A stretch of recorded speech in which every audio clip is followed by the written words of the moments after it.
nel libro Cosima, che è il suo libro autobiografico che lei ha lasciato senza la parola fine, perché lei aveva l'abitudine alla fine di ogni libro di scrivere fine e poi dava il libro all'editore. Antonio Baldini, il suo amico, direttore della rivista Nuova Antologia, che trova questo manoscritto tra le sue cose dopo la morte avvenuta nel 1936, quel famoso 15 agosto,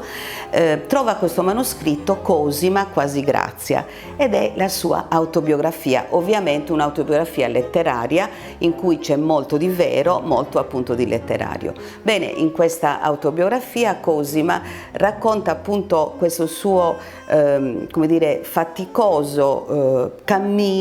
verso la gloria letteraria, ma soprattutto verso il raggiungimento di un'identità che lei vuole assolutamente difendere, che è un'identità di scrittrice all'interno di un mondo, come dicevo, dove invece il pettegolezzo e la cattiveria contro di lei era sovrana. La madre, in questo libro Cosima, a un certo punto si sfoga con il servo Elia.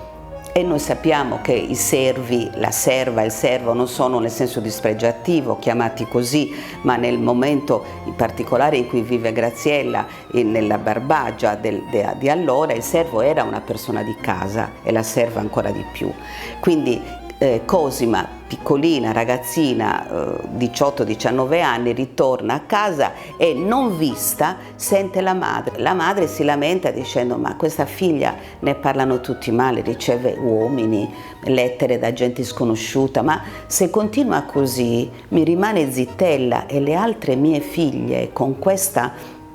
diciamo con questa